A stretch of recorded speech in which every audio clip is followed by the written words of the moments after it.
Welcome back, RBG family and friends. Today we are in the basement and we are doing a garden video. Today I am accompanied by my husband, and as you see in front of you, we are doing soil blocking. It is our first attempt at doing this, and he is currently working hard over there. And we have been going at it for a little bit. We are not advanced at this at all. I purchased this blocker through Amazon. It was about $28 for a bundle for the micro, and I think it was the 1 inch, so these will fit perfectly into those once they are ready to be, I guess, up blocked. That's what I'm gonna call it. And so far so good. It's a learning curve for us. We've had to do them a couple of times because we had to make the water ratio with seed starting mix ratio consistency correct. We have learned that the medium has to be a little more moist than what we usually use in our pots. So this soil block has 20 little micro slots. So right now we have a bunch already pre-made. So here he has already compacted one, and he is going to eject it out of the compartment. I know that this little thing, whoops, and they went all over the place. This little contraption is all over the community. Everybody uses it, so I wanted to, I guess, hop on the train and try it for myself, especially especially since all of the seeds that I primarily start are teeny weeny. And like I've always said, I want to be transparent with you guys. I want to bring you the pretty, the ugly, and the unfortunate. I've unfortunately had some dieback in the garden here, and unfortunately all my tomatoes have not made it. I know a lot of people are celebrating victory, and they are putting a lot of their tomatoes, peppers, and all that good stuff into their garden. Mine is still in the basement, and unfortunately mine did not do well with transplant. I was able to move them from the 3-inch cups that I have into red solo cups, and for whatever reason they just did not do well with transplant. I don't know if it was transplant shock, waterlogged, or the conditions that I have in my basement. We really don't have much circulation or ventilation down here, so I don't know what concoction happens, and unfortunately they did not make it. And it was a real tough blow for me because they were very good, sturdy, healthy plants, but it is what it is. So we all got to start, you know, somewhere. We got to start over. So this is what these guys are for. Also, I'm going to be starting most of my herbs as well, because I already confessed to you guys that I've done to kill those things more than once.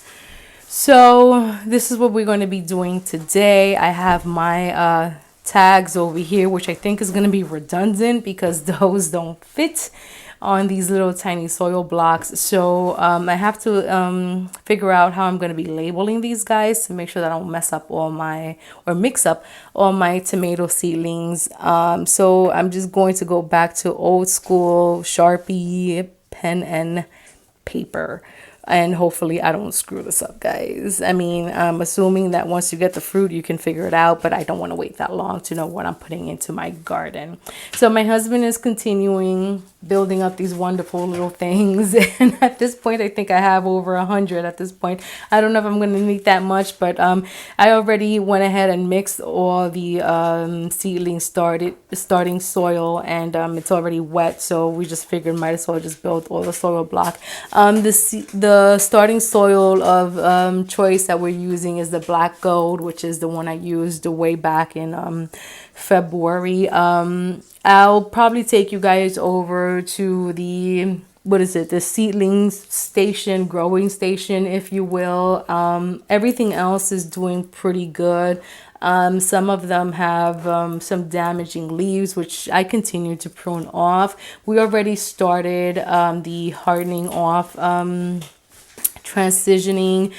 Here in Bronx, New York, we're just having crappy spring weather. It goes from wonderful days to just cold and rainy. It's raining now. We're still having overnight temperatures that are still dipping into the 40s. So, you know, that's why we're not putting anything out in our garden yet. And plus, we're also having our fence done. So, you know, we can't do any of that because right now my backyard is pretty much torn into shreds and I can't put anything out there because of that.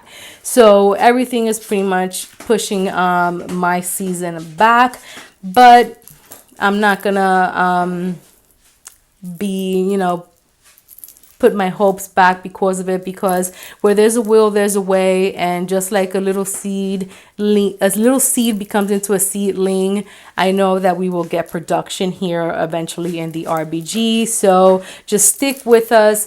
We're gonna push forward and we're gonna go ahead and seed sow again. Tomatoes for 2020. I'm telling you guys, it was heartbreaking. So we're gonna go ahead and do some tomatoes yet again for the second time. I mean, I know it's easy to just go into the big box chain stores and just go ahead and buy those transplants, but it's just not worth it. You don't know what they do to them. You don't know the conditions they grow. So it's just better to just start over and do it this way. And the good thing about it is that tomatoes are vigorous growers, and before you know it, you'll be able to just catch up. You'll be a little bit behind once it comes to getting a fruit, but it is what it is. My seasons seem to be a little long here, so I know eventually I will get there. So I'm not going to show you the seeding method because I've already showed you guys that, but I'll show you the ending product since I've never shown you the soil block before. And then I'll take you guys over to the growing station so I can give you guys an update on that, since I've kind of kept you out of that area for a while. Not because, you know, I'm ashamed of it or anything, but I've been busy. They've been a little neglected and it is what it is. It's partially grower era and, you know, the climate conditions and everything else included. You know, can't blame anybody or myself, but it is what it is. But, you know, we're pushing forward. So let's jump ahead and do what I have to do. All right, guys. So after so much tedious time, which for you guys are milliseconds, I have finally seeded infinite number of seeds. I have 6 blocks of 20, so that's 120 little cell blocks. And my genius husband decided to create this little grid, which I'll go ahead and share with you in a few. And we're going to keep track of what's seeded where, because this really was triggering my OCD, because I couldn't obviously put my humongous labels into these little micro blocks. So anywho's, I think this actually is a space saver once it comes to people that have such a tiny space to grow their seeds into seedlings. So this will be a game changer once it comes to the gardening season in 2023 for the RBG garden.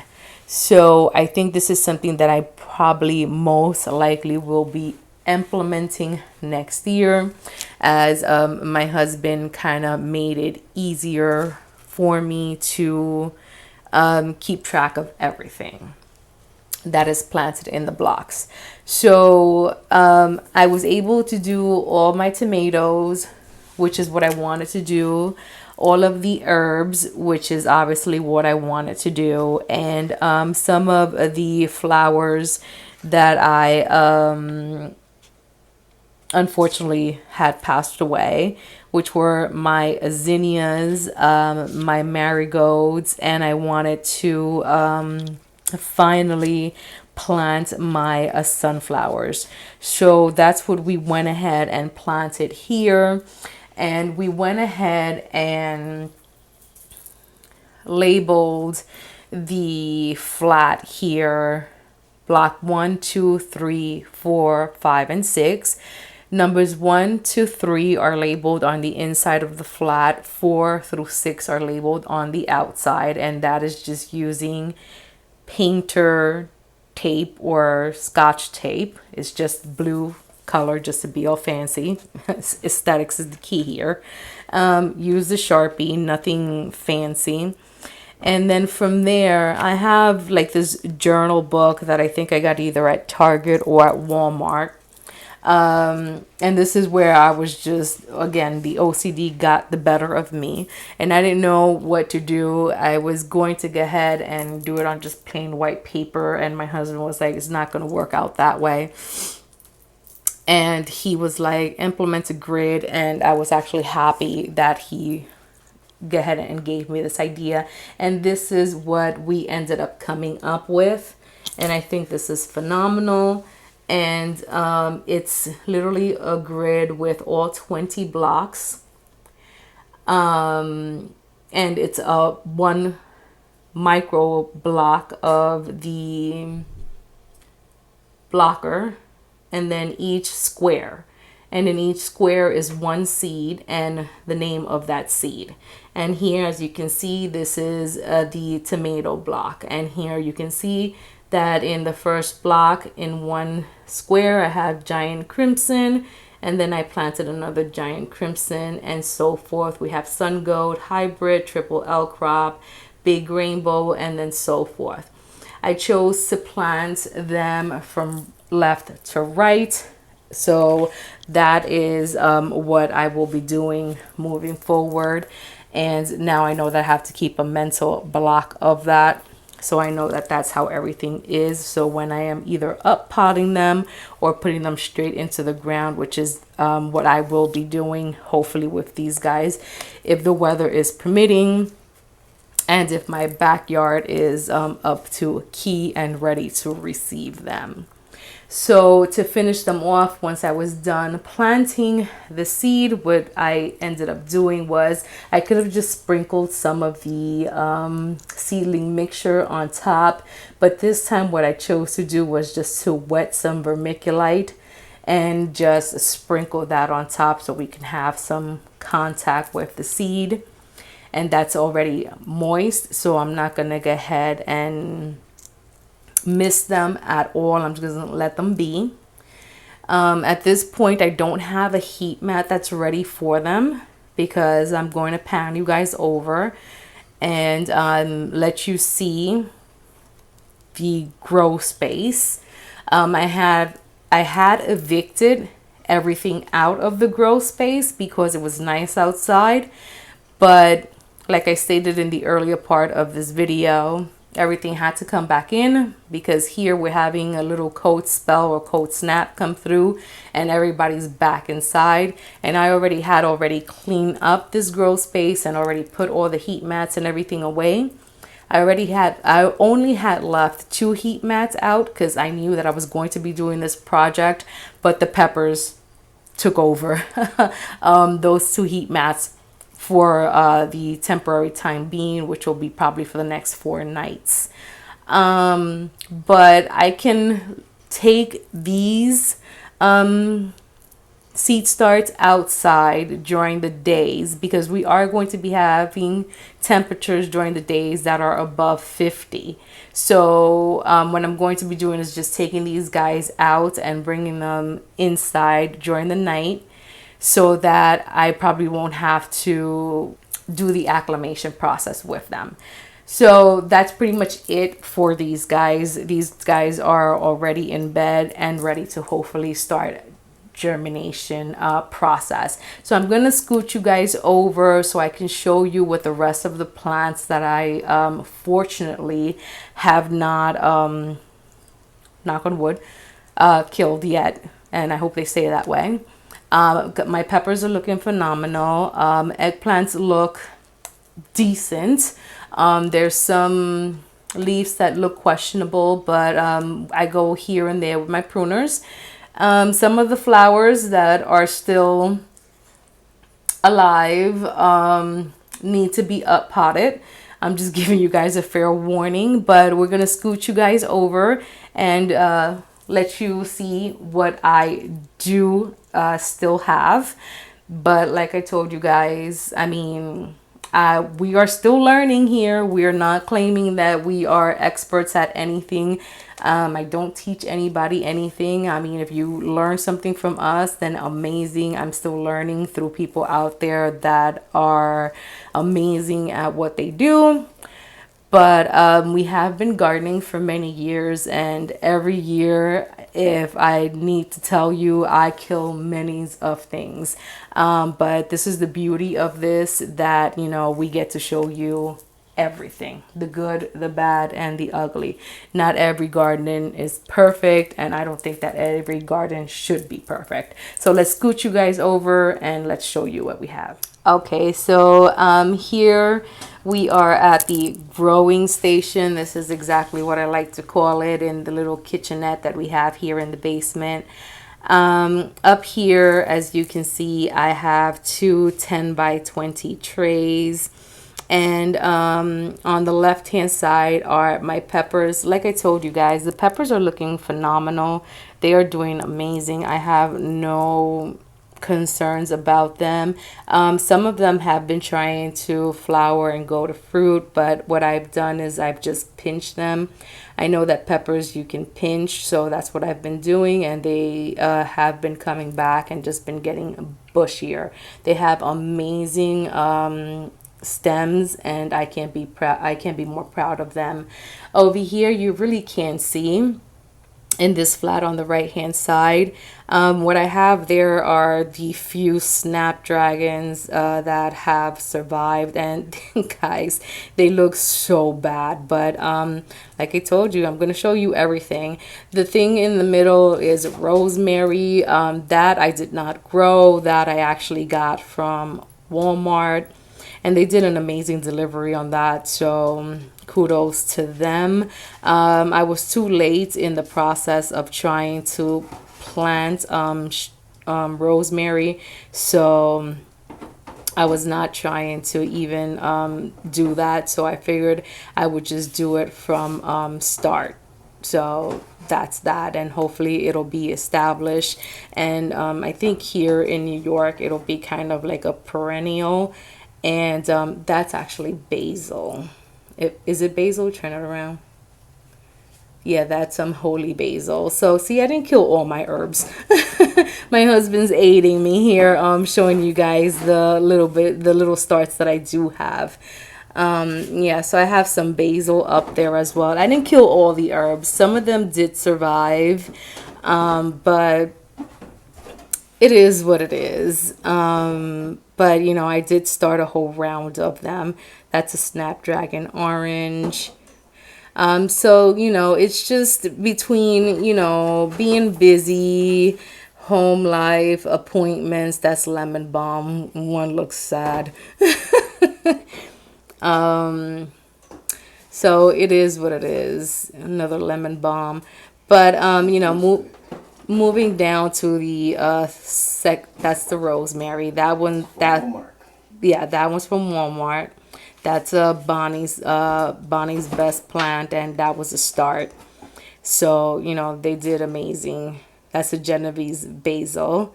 So that one's doing good. All right, so moving on to the second row here, we're going to start from the right hand onto the left, and that's another tray of peppers.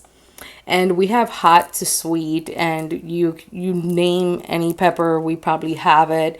And they are doing amazing. I mean, literally phenomenal. I can't complain at all. And like I said in the beginning, I transplanted them from the 3-inch colorful pots that I have in the first row down into these red solo cups, because they were either lacking of nutrients or not uptaking water the way that they were supposed to.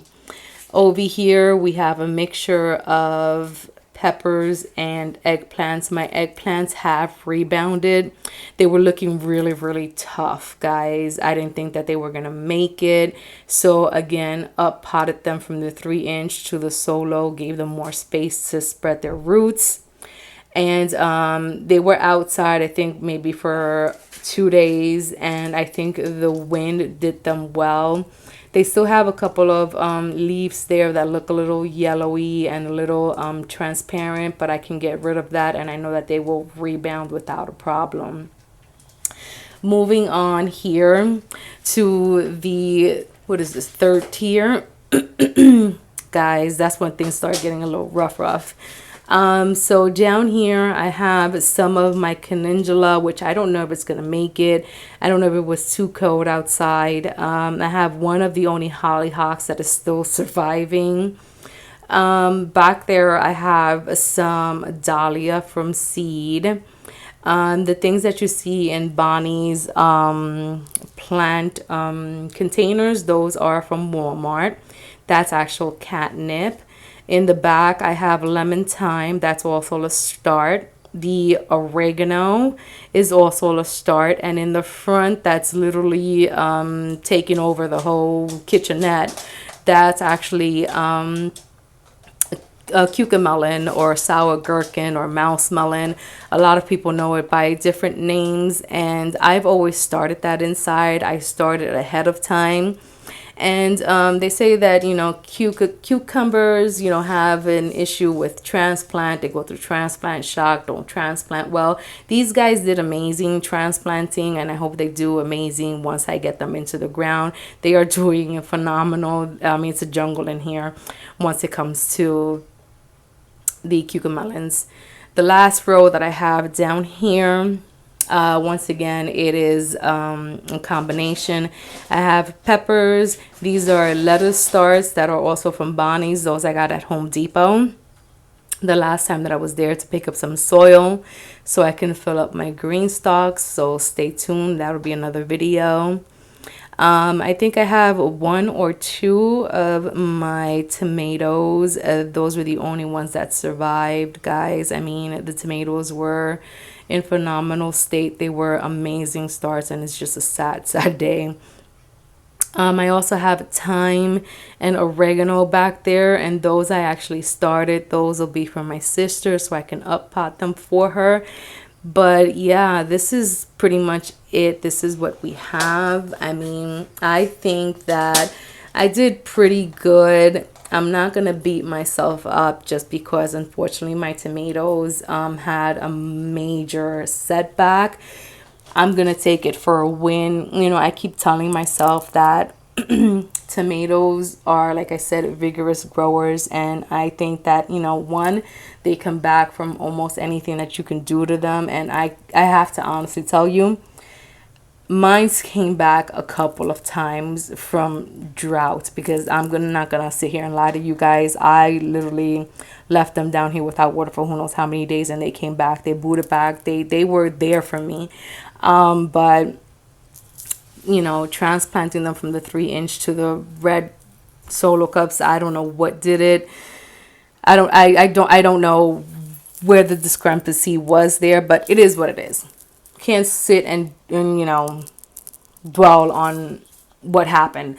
We just got to push forward. The whole point is now I have new seeds in soil, and we will have hopefully new ones. They will grow vigorous, and they will be better, healthier transplants to go into the ground once I have ground ready and available for them. But this is the update that we have for you guys from the RBG garden. And yeah, guys, just root for us that we bounce back. I hope that you guys are having an amazing time in your garden. I hope that you guys are playing with soil. And because we were playing with some, even though it was inside, because here it is rainy, gloomy, and cold. But this is what we have for you guys. And please like, comment, subscribe, share, so that YouTube knows that we are making amazing videos, and that you guys are liking what we are creating. for you guys. Remember that we love you guys always. You are our extended family and friends, and we will see you on our next one. Bye.